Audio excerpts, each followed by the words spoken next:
All right, there we go. Let's get our Facebook folks in here, and then we'll start the show. We got, man, a little clunky there. There we go. Starting to go. Spinning wheel one down. We're still waiting for one more. There we go. All right, welcome in. Welcome in. It is August 5th. It's time for an episode of Broncos for Breakfast. I am Nick Kendall, joined by Scott Kennedy. Scott, good to see you again. Obviously, we just talked a little bit of Atlanta Falcons. Now we're going to kick it over to the Continental Divide and talk a little bit of Denver Broncos. I'm Nick Kendall.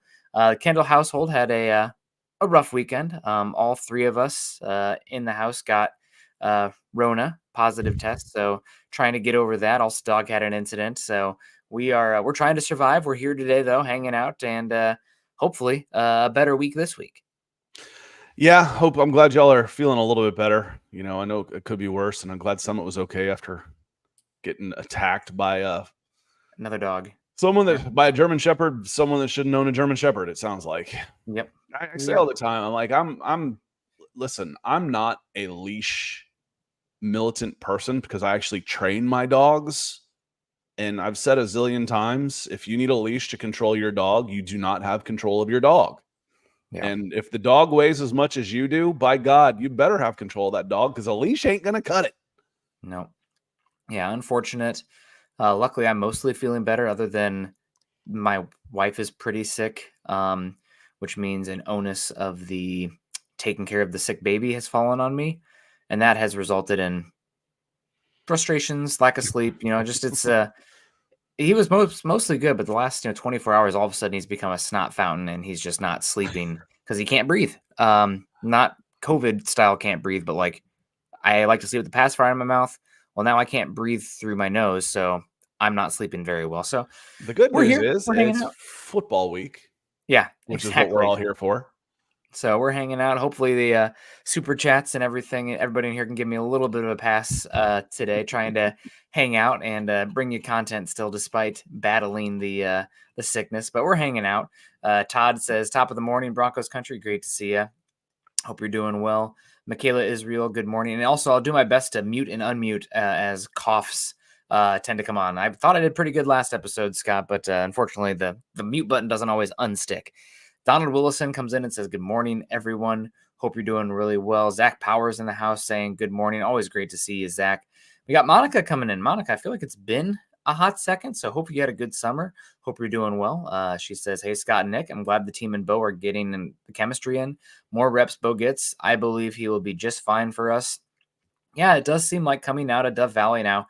Scott, I'm very much a seeing, believing person myself, and I've had, as you like to use the example, Lucy pull away the football too many times with these young quarterbacks that I need to see it for myself over a relatively large sample size before I start to really buy in to anything. But early reports, if you're the type, who wants to believe based on what you hear, early reports are really good for Bo Nix. It does seem like he is pulling ahead in the battle, and it would be, we'll get into what Rich Eisen had to say, but it sounds like he should be leaning towards being the week one starter right now. Yeah, I mean, if it wasn't week one, I mean, this isn't a guy you want to sit for a year, for goodness sakes. No. The only time I would advocate him sitting is if I didn't believe a lick in the offensive line, and I'm worried about getting him shell-shocked, just getting the hell beat out of him over the course of the first year. But you got a lot of money in your offensive line, and you should be able to lean on the running game. It should be a really good situation to break in a rookie quarterback. Break him in, get him in there, get him the reps. Yeah. Yeah. I mean, with how much you've paid the offensive line, you do have questions of the weapons. We've talked about that a lot, but, and we'll get into what Rich Eisen has to say about that as well. He talks about the weaponry versus the offensive line, but it's not a horrific situation for Bo Nix as long as he can come in and run the offense. And I think that's just what Sean Payton wants as well. I think he trusts, we talked about it all last year, Scott. He trusts that he can scheme guys open as long as the quarterback knows where to go with the football and his offensive line is doing enough. We kind of saw it with the Saints. Now, granted, they didn't not have weapons, right? But it wasn't elite investments at weapons. You had, of course, Graham was a third round pick. He ended up being incredible, but still just a third round pick. Michael Thomas, second round pick. Colston, 7th round pick. I mean, Alvin Kamara was third, wasn't he? Alvin Kamara went third. The only one that I can really think of I mean, he still did invest pretty good at the running back position. Mark Ingram, first Reggie round Bush pick. went pretty high. Reggie Bush, number 2 overall. Melvin And Ingram also, was second round. what was that? Not Melvin Ingram. I'm sorry. The running back Ingram, Mark Ingram. He Mark was. Ingram was first round. I think he Was went he? Did he first go round. first round? Okay. I think he went late first. And also, he had a first round pick investment in Brandon Cooks, I believe, which was a mid-late first. But there was some investment there. But really, it was the offensive line. Sean scheming guys open, thinking he can find the best matchups, and quarterback prowess. Now, it's easier to do that when you have a Hall of Famer, a generational player at quarterback there. Not Peyton Manning, Tom Brady level, but Breeze was that next ilk. But we'll see. I mean, it's not the absolute worst situation for Bo Nix on the offensive side of the ball. Now, is he going to have to be putting up 35 points a game with questions on the Broncos deep? We'll see. We'll see what happens to the Broncos defense. But not a terrible situation by any means. Yep. Good to see you, Monica. Brian Dunn is good morning, Nick and Scott in Broncos country. That's all y'all. Good morning. Always appreciate you coming in, Brian, saying hello. Happy Monday morning to you. Gatorade Gaming says, morning, Nick and Scott. What's good, Broncos country? We're just hanging out. We're having fun. We're trying to get through the Rona. We got Jermaine Torrance says, good morning, guys. Love the show. Jermaine says, any info on Nick's back injury yet? I don't have a back injury unless there's something else going on. Does Bo Nix have a back injury? That would I'm not sure what's going on there. I saw you, Jermaine. I saw you answer this last night. And I was like, wait, and then it finally hit me as you came in. It's like Benito. I'm like, did Benito get hurt? Oh, NIK. Well, I'll pull I up would what think they that's say. who he's got to be talking about. Was Benito out for a little bit? I didn't see Sean Payton talk anything about it or get asked anything about it, so I hadn't heard. I know Levi Wallace was battling a little bit of a hamstring. I think they're getting that one checked out, but I don't remember there being any really big injury concerns coming out of the weekend. I see 4 days ago, CBS Sports reported Benito returns to practice after being listed with a back injury, dealing with a back injury for the last week or so, but back at practice and should be okay. Yeah, it's been fine. It hasn't even come up during the pressers, Jermaine. Yep. I mean, you see it come up on the injury report, right? It's like, we don't want that. But sounds like he should be fine. Should be a really important player for the Broncos this year. Cooper's almost a little bit of a forgotten guy. I got to admit, I'm a little bit guilty of that too, because he's steady Eddie. He doesn't have the flash that Benito / Browning have, but you do have 3 young guys that all should be getting the rotation. So we'll see what that looks like. David Hicks, good morning. Go Broncos. Roy is in the house. Great to see you. Good to see you, Chase Wellner. Robot of Doom in the house. Good morning, gents. Over on Twitch. Over on Twitch. Got to the gym in time to listen. Yeah, appreciate that, Robot. Hopefully you're doing well in the gym. I've been since probably mid-May trying to, maybe not eat totally, not counting calories, Scott, but keeping that protein up and been lifting and trying to get in Mount Rainier shape as well. Like I have a really big frame. I should have been a swimmer. I have a big frame and little chicken legs. So I've been trying to work on the leg strength there, because when I'm carrying 60-pound packs downhill, the knees can get a little bit angry. And the only way to fix that is, build up the quads, the calves, the hammies, the glutes. So been working on that slowly but surely. Leg days today. I got COVID still. I'm getting over it. We're still going to do leg day at some point. So no excuses. I skipped leg day my whole life, unfortunately. Yeah. The only way you can carry mountaineering gear is a little bit of leg day in the gym. Yeah, my son's insane. He's 14. He's got like a 340 squat. It's unbelievable. I don't want to talk about it.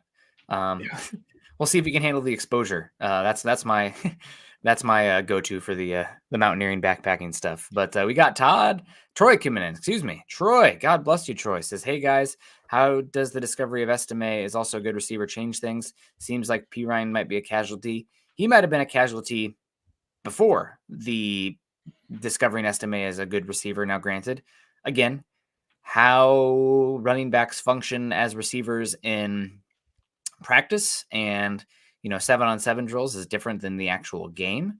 But Estime, really young, fun player. He was probably the pick I was most excited about, Scott, given where they took him compared to what I liked on film from him as well. So as a running back, 5th round, I think he could be. Again, Tyler Algier has been the name that I've used a few times with him, because he's not like breakaway speed, but like he runs so freaking hard with good vision and pace that, like, if you do enough to block for him and he gets that second level, he's going to drop his shoulder and he might get an extra 10, 15. So what, Javante, watch out. But we'll see about Estime as a receiver. The question for me is the size.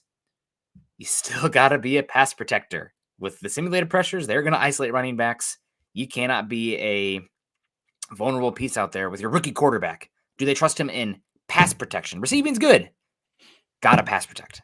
If you're simulating pressure, you're not actually blitzing, so you wouldn't have to worry about it. I know, but you can simulate pressure in a way. I know you're making a joke, but you can simulate pressure in a way that leads guys to get free matchups, and they can isolate the running back in the pass protection. So if you know that the running back is not part of the scheme, it can be a huge issue. I'm teasing. Let's see what I say. Oh, there's plenty of carries for sure. I mean, there's plenty of carries to go around. You need 2 running backs in this day and age. So there's maybe 3 for Peyton. Yeah, but there's definitely plenty of carries to go around. And you said 10, 15 yards if you blow through. Shoot, how about 50 or 60 yards if you go through? If you've watched me long enough, you've heard me say this before. If you take the statement out of context, I'm going to sound like a complete idiot, but speed is overrated. When you're talking about the running back position, give me the 4.6 guy. And hell, even the 4.6 guys from 10 years ago are all 4.5 guys now.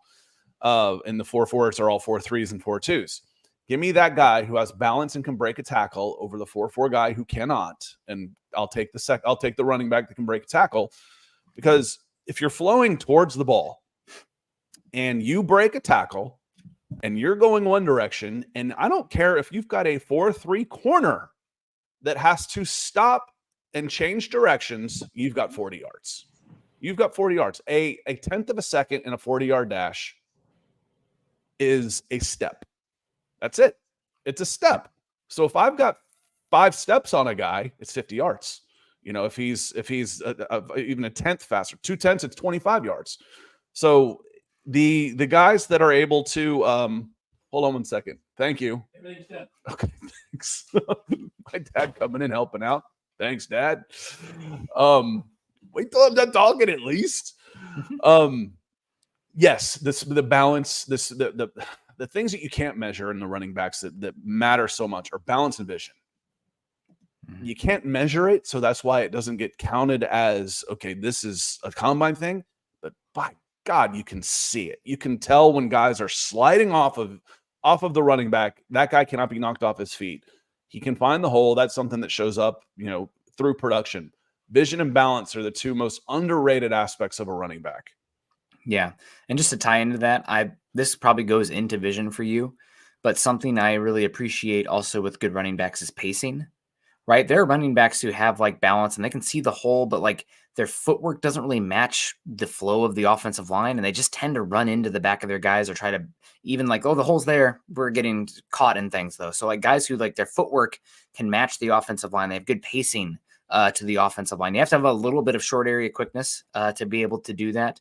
But I think Estime has good pacing. Now, granted, the Notre Dame offensive line had a massive advantage a lot of times last year, right? 2 really good offensive tackles. They always do a good job with the offensive line out there. I'm a little bit jealous about that, being an Iowa fan, taking Joe Alt away, whose dad was a longtime Hawkeye. But I digress. We'll see what it looks like at the NFL level. Granted, the way Denver's invested in the offensive line from a dollars perspective means they should be good. Now, granted, we'll see. Hopefully, God, knock on wood. Hopefully, we won't see this year with the depth, because the second string is as questionable as I can remember a second string being, especially now that Quinn Bailey, thoughts to him with a serious injury out there, it is definitely going to be out for the season. But first unit heavily invested in just the depth. Hopefully, we're going to see in preseason, right? Scott's going to be. Do you remember the Cardinal game last season? We saw the second string come out, and it's oh my God, they can't do anything because immediately they're getting back there. It's just the second string offensive line is. I have felt that about the first team at times. Yeah, not as bad last year, but 2 years ago, it's snap. Okay, Russell Wilson's getting lap dances from Lloyd Cushenberry and Dalton Reisner the entire games. Speaking of lap dances, did you see Tavondre Sweat's been taking it to Cushenberry a little bit, unsurprisingly in one-on-ones, right? But that's a bad matchup for a lot of guys. But no, I think it was an overpay. We can get into that later, but I think it was definitely an overpay for Cushenberry. Cushenberry was a average type guy, and he got top 3 money. I mean, huge money on this. Michael Ronquillo coming in with the big money. Thank you for the stars, Michael. He says, good morning, Scott. Nick and Scott on Broncos for breakfast. Go Broncos. There's a salute in there too. Right back at you. Thanks for being here with us. Bama X is coming. He says, good morning, Scott and Nick, and Broncos country. Needed a break from Broncos and Alabama podcast, but I'm back now. What I miss. We kind of took a few breaks ourselves. We kind of needed a break too. So I think we probably hit on about half our shows in July. We needed a little break too, Bam X. We get it. What you miss. Bo Nix is headed for the Hall of Fame. Audric Estime is the next Derrick Henry. Everybody that was drafted is going to be awesome, and everybody you sign is going to be even better. That's what I've been hearing for the last 6 weeks. It's a good time. Man, I heard Bo Nix might be the next Patrick Mahomes, right? No, who knows? So far, but other than Quinn Bailey, Denver seems to be healthy. The way Sean Payton has been talking about the team, it's more about this is a building block season. He's already talking like 3 to 4 years from now, you're going to look back on the Broncos and you're going to be like, oh man, that rookie class, that really turned things around here, talking with ownership. So, you can listen to Sean Payton, what he's saying without it being direct, but that sounds like a team. We have the Chiefs in division, but we're looking inward kind of thing. So it's a stepstone season for the Broncos.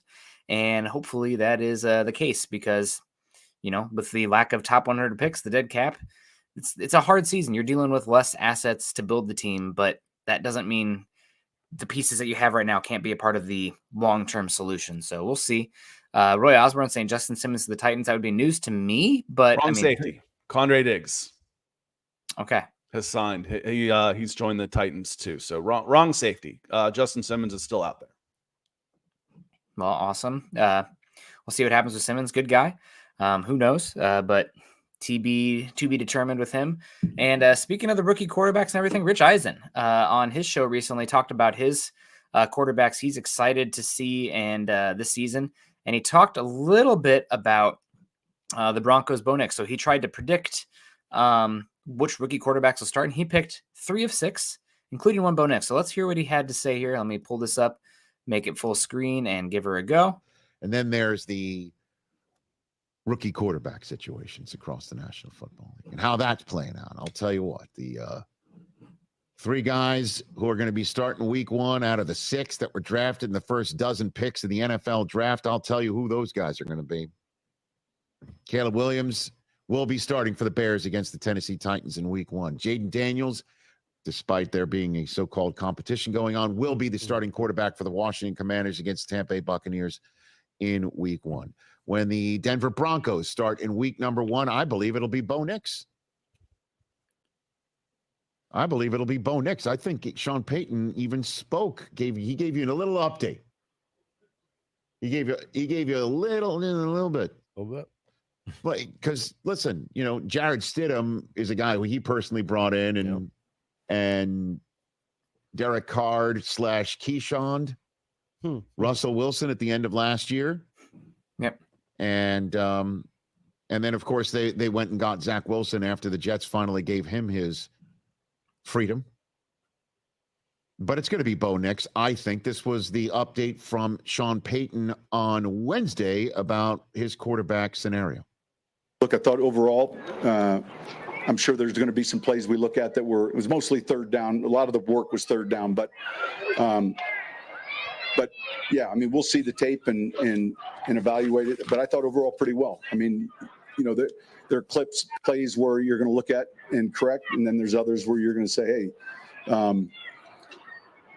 But I do have to watch the film because I'm looking at so much, and he ran with the ones, and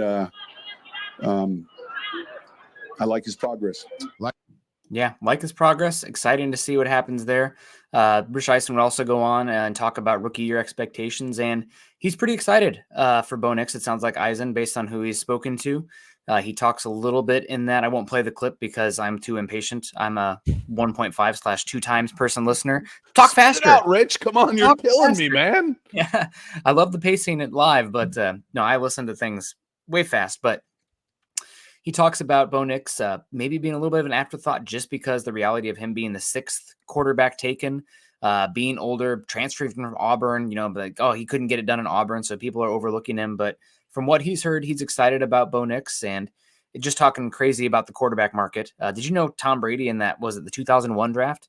Despite going in the 6th round, he was the 6th quarterback taken in that draft overall. And then you have 5 quarterbacks taken in the first, 11 picks, even more than that, 6 in the first 12 for the 2024 draft. So crazy how much the value of the quarterback is. We'll see if it ends up being a good class, but Eisen is starting to hype up Bo Nix a bit, and he's not, boots on the ground watching himself, which means that people that he trusts and knows are talking highly about Bo Nix.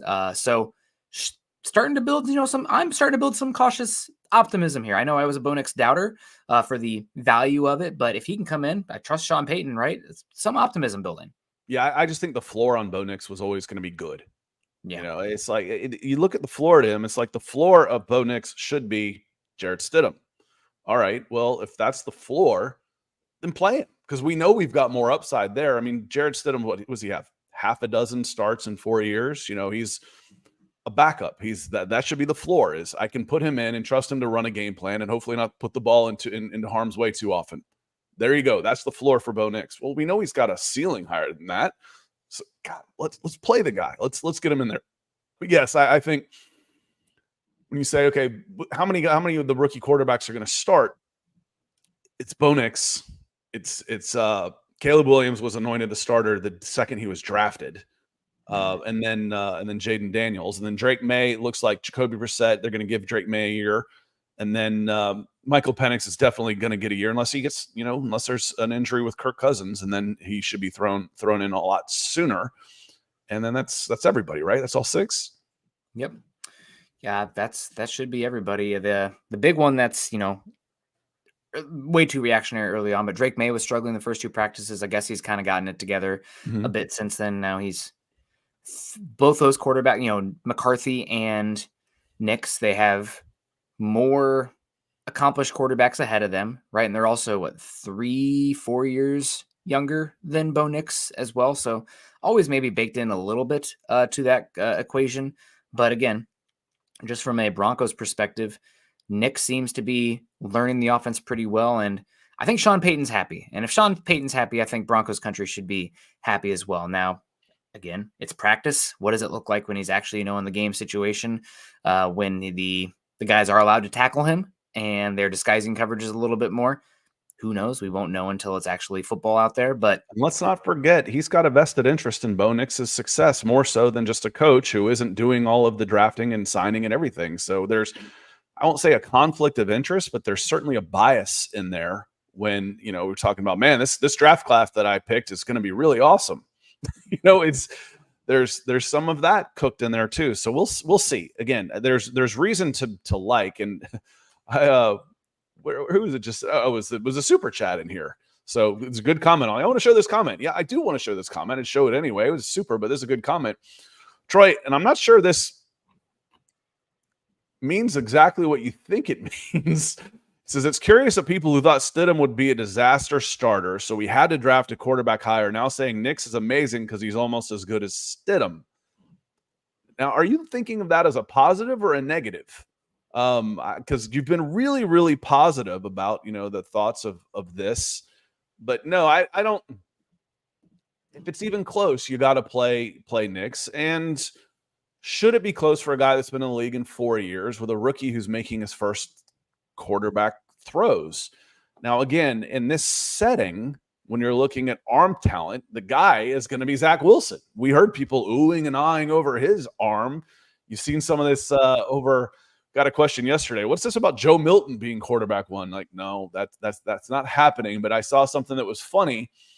Said if you need Joe Milton to throw the ball 80 yards, he's going to throw it 80 yards. If you need him to throw it 10, he's going to throw it 80 yards. There's Zach Wilson. Now, Bo has never been the guy that is going to wow you with his arm. He's going to wow you with his production, which matters, and we got to get to games for that. For me to become a believer, I got to see it on the games where I'm like, oh wow, this is really eye-opening. Because when it's Bronco on Bronco, it's a controlled environment. We need to throw in some chaos, Nick, before I'm going to be all right, this is it. Sean Payton's going to put a guy in there that's going to run a system, and it's going to be, music to our ears. I got to see some chaos in there. Yeah, and hopefully it's not chaos bad Bo from Auburn, because sometimes, it was so weird to watch the the juxtaposition of his Auburn tape, especially there at the end, to what he became then at Oregon, where he was very robotic at times, which again, some of that is it's good because he knows that if he just, continually works the offense, gets it out quick, even if it means leaving some meat on the bone, you're picking up positive yards, and that Oregon offensive line and talent difference will grind most teams in the Pac-12 down.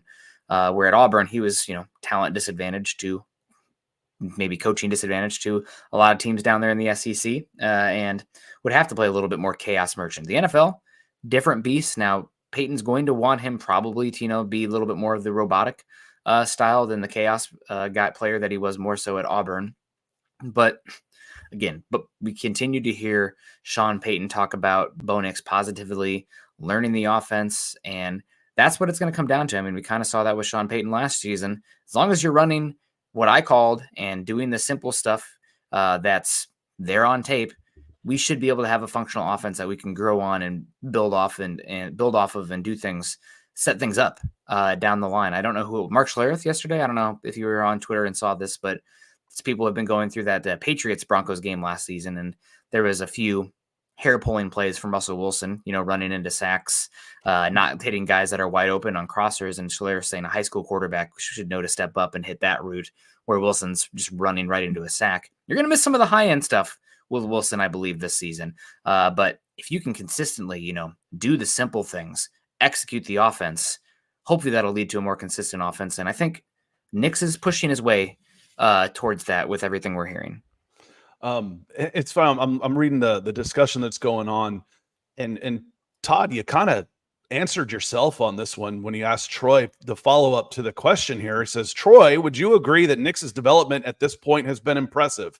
Why? Why would I agree on that? His development has been impressive. He's got like 9 practices under his belt. He hasn't developed anything. He hasn't developed yet. He is who you were hoping you got, which is a super smart, super accurate, and he's showing that out. And then he kind of follows it up. He's been getting unsolicited praise from his teammates and Sean Payton. That's pretty standard. But he's been complimentary of Bo's progress. And there's reason for tempered optimism. Yeah, I agree with that. I absolutely agree with that. To say I'm impressed with his development thus far, why? He hasn't developed thus far. But do I have tempered optimism based on what his skill set is to push this team forward? Absolutely. Absolutely. Yeah, I will say, Scott, from a development perspective, from a coaching side of things or in the building, that's completely different than what media and what we can see, because there could be some major development and growth that you're seeing from when they first gave him the playbook, right, rookie meetings, like where you're at from a film room, meeting room perspective, the practices, getting to the right reads, even just the verbiage of the playbook and understanding what that is. There could be. Am I impressed that Bo Nix understands that? No, that's expectations. So it's one of those, you ever take those, you go to a restaurant and I always hate these things just because this is the problem with the question. Did we, scale of 1 to 5, did we meet your expectations? Well, 3, yes, you did. Far exceeded because my expectations were high. In that case, yes. I put in the chat yesterday and the behind the scenes, Zach and Chad were talking about the comparisons between Drew Lock and Bo Nix. I'm like, guys, Bo Nix was more mature at 18 years old than Drew Lock was at 24. That's no comparison.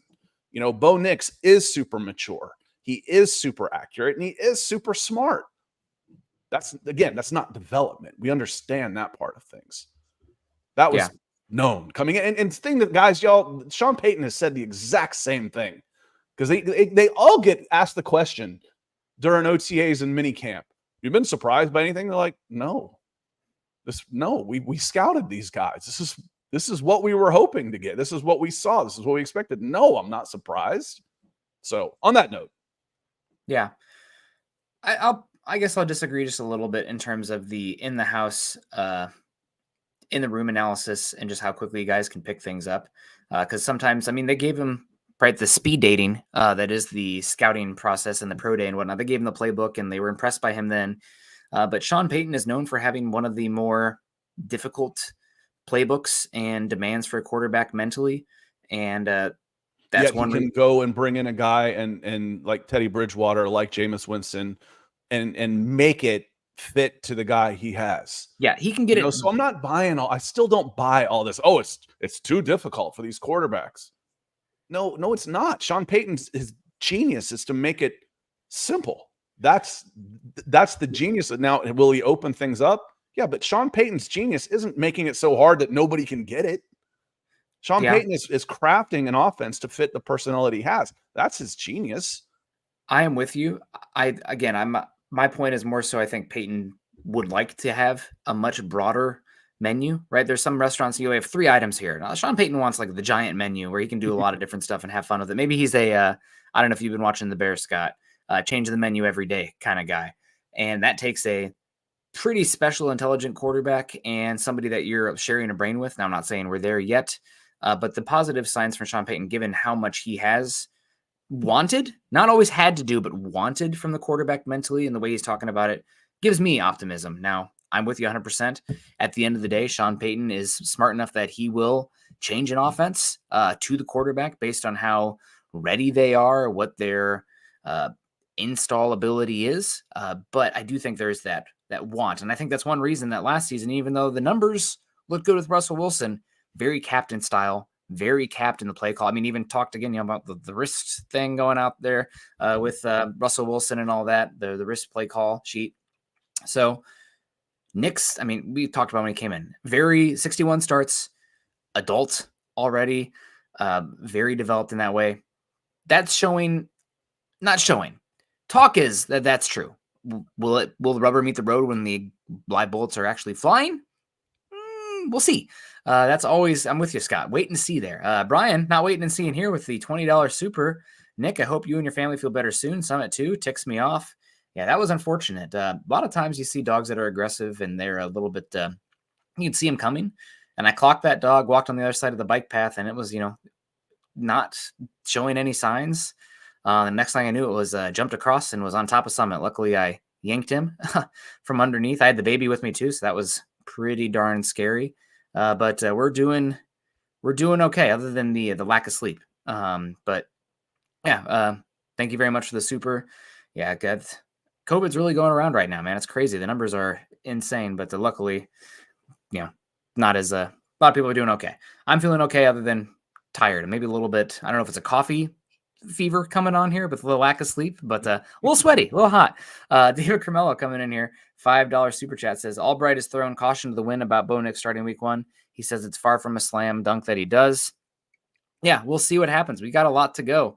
Heck, I mean, not to be that guy, right? But injury could happen. Everyone knock on wood. It's no bets, but if it's close at all, you got to start with Bo Nix. And the one reason for that, I mean, obviously the older guy, but like, did we see what Jordan Love just got paid for 1 to 2 years, whatever it was starting? I mean, you're going to be a 25-year-old quarterback. Last year as a starter. Yeah, crazy. For highest paid quarterback right now. Bo Nix is not this 20-year-old that's, fresh off the line that we have know nothing about, all tools. I mean, we have a lot of tape out here. There's not a great starting quarterback in front of him. If it's close at all, and you don't think it's going to be detrimental to play him, which we just praised Sean Payton for crafting an offense, should be Bo Nix. Jordan Love is 25. He'll be 26 in November, so he's about 18 months older. I think Bo Nix is 18 months older than Bo Nix. Wow. Well, God. I mean, Jordan Love, they're already talking David about him. And appreciate the super chat, David. I'll be disappointed if Bo Nix isn't the week 1 starter. I will be. Jarrett Stidham isn't Aaron Rodgers. So I'll be disappointed if Bo Nix isn't the week 1 starter, just flat out. And we can get into more of that if you want, but the expectations for this team, going back at the very top, someone asked earlier, what are the odds this team finishes last in the division?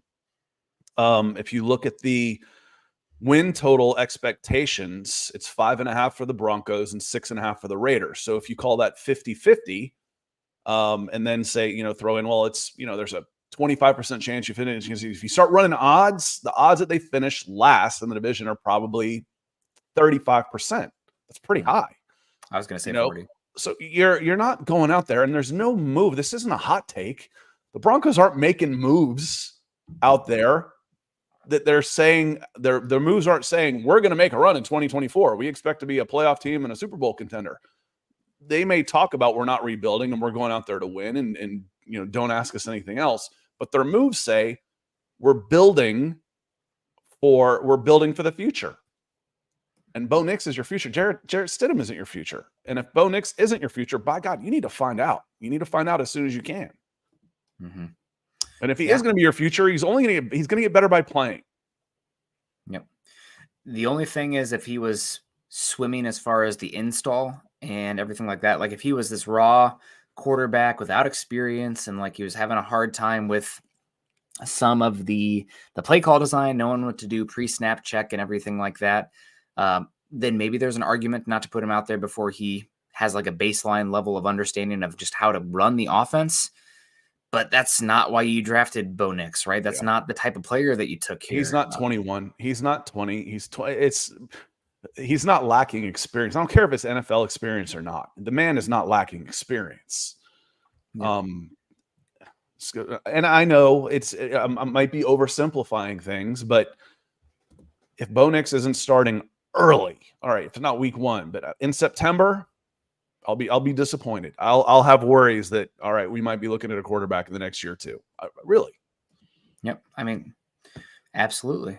So that's going to have to wrap it up for us, guys. My COVID-ridden wife has a virtual appointment that she's still got to do today. So we have to get on out of here, but appreciate everyone coming in and hanging out with us today. Troy Boer a few times. God, thank you so much, Troy. Michael Ronquillo, of course, Bama X hanging out with us. Brian Dunn, David Cremello. Appreciate all you guys with the stars coming in here. Football is right around the corner. We got, is it the Colts this week coming up here for the Broncos? That'll be exciting. So you got to wait though. That's kind of cruel. You're like the last team playing. Come on. That means the least amount of time between weeks 1 and 2, right? There you go. So that means we don't have to wait as much next time. Yeah. And you've waited this long. What's another 2 days? Right. There's games on Thursday, Friday, Saturday, and Sunday this week. Yeah. Anthony Richardson won't play, right? That'd be crazy to see Richardson play. Yeah, I wouldn't expect to see Anthony Richardson play. That's too bad, man. He's an alien. He's so fun. I'm excited to see what Latu might play though, and I guess he's doing really well. He'll be a fun one to watch. Again, going to the players that we talked about, like who could you draft in this spot? Latu is a guy that would have been a serious thought at 12. Yeah, if you didn't go here. Yep. Yeah, it's he'd be fun. We got Gary Palmer coming in 1999. Thank you so much, Gary. Says good morning, Nick and Scott. Love you guys. Love you too, Gary. Hope you're doing well. Appreciate you. Want to give a shout out to Mark Schrader as well. I saw his son was engaged out in Colorado, so some beautiful photos there of his family. So shout out to Mark if you're listening after the fact. He's one of our ride or die folks. Appreciate him so much. Appreciate you, Gary. Hope everyone's doing well. Make sure you're following Scott and I on Twitter. Scott's at Scout Kennedy. I'm at Nick Kendall MHH. Also follow us at Mile High Huddle. If you haven't done so yet, we're over on Facebook, facebook.com/Mile High Huddle and facebook.com/Mile High Huddle pod. As that ticker says there underneath, please subscribe, like, and share. Over on YouTube, that's the number where you can support us. If you're over on Facebook, like, hey, man, where all these comments coming from? Most people are over on the YouTube side of things. So hang out over there. We appreciate everyone. Drop a thumbs up on the way out if you think we deserved it. Scott, any final thoughts? I mean, I know that we keep talking about we're riding again. It's preseason's here. It is football time's here.